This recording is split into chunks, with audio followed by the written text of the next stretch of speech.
Opportunity knocks for us today, and please welcome Dana Carvey. He's here to pump you up from Wayne's World. A big hand for Dana Carvey. The Political Freak Show, you just wonder, was it always like this, you know? Because I remember Carter, he was kind of conservative, peanut farmer man, and he was kind of a gentle person. And I remember that he had a nervous breakdown. Did you read that at his last couple months of his administration because, the Iran-Contra, the hostages, everything. And he apparently, he's a peanut farmer, would smear peanut butter on his head and all over and walk around the White House at night. This is documented in the book. And the staff was like, "Excuse me, sir, you have peanut butter on your head." And he's like, "No, I don't. No, I don't. I don't have peanut butter on my hair. I'm a peanut butter man. I got peanut butter hair. I didn't put peanut butter on my hair. I'm a peanut butter man. I got a peanut butter jacket, peanut butter pants, peanut butter shoes, and a peanut butter car. I'm a peanut butter man." This is all in the book. And then we had Reagan. Reagan seemed kind of calming compared to Trump, even though then they thought he was crazy, because you always wonder what would they do? What would Reagan have done with ISIS? What? Who? What? What are they? Icicles? Are we fighting Eskimos? Who are they? They did what? To who? Where?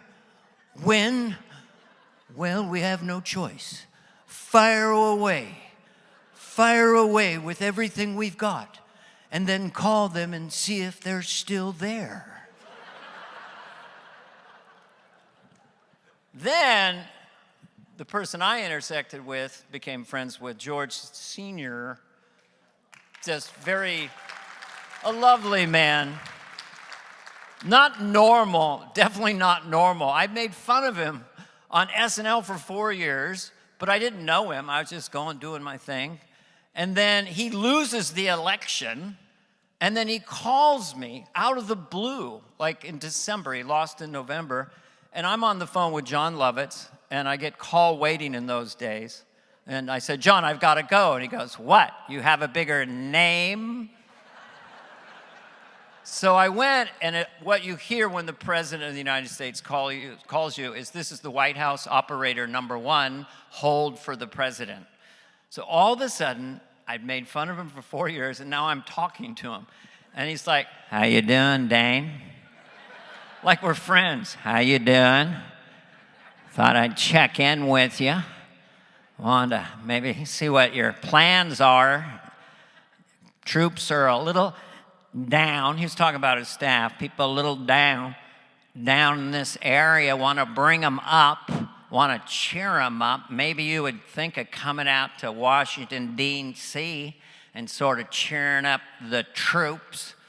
So this is all surreal to me. I don't even know what's going on. And I literally said this. It's a young person's mistake, I suppose. I literally said to him, "Well, where would I stay?"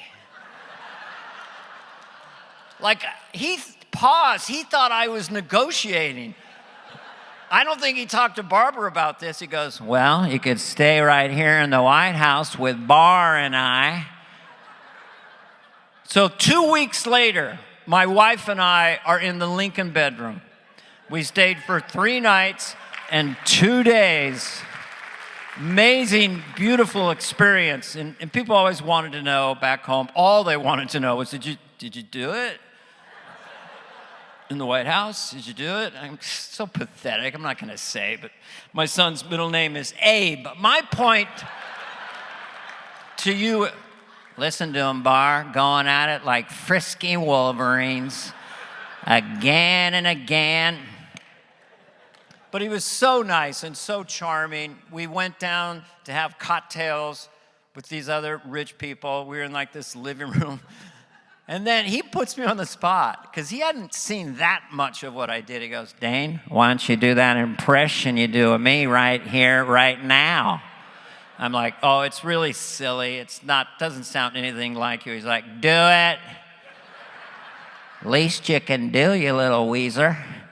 Now, come on. You got an idea." And this is true. He goes, "Got an idea. Secret Service guy's right outside the door.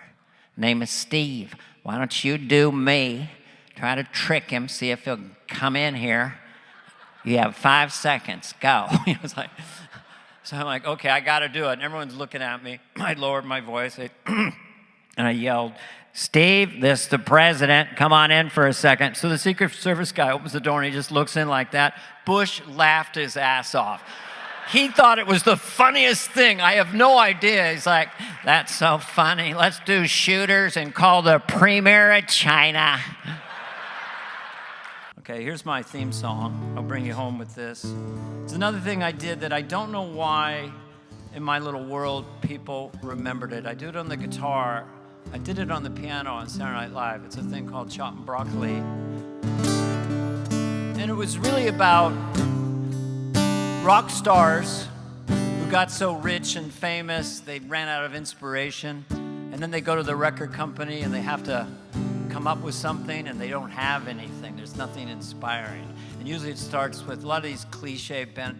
They're kind of like, she's cold as ice, cold as ice.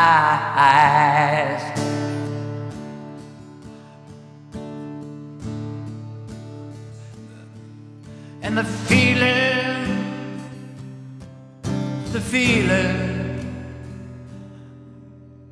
was so nice, cold as ice. There's a lady I know, if I didn't know her, she'd be the lady I didn't know.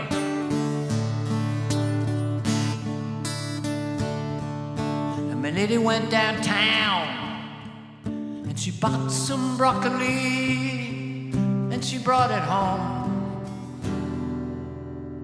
And she's chopping broccoli, chopping broccoli, she's chopping broccoli, she's chopping broccoli.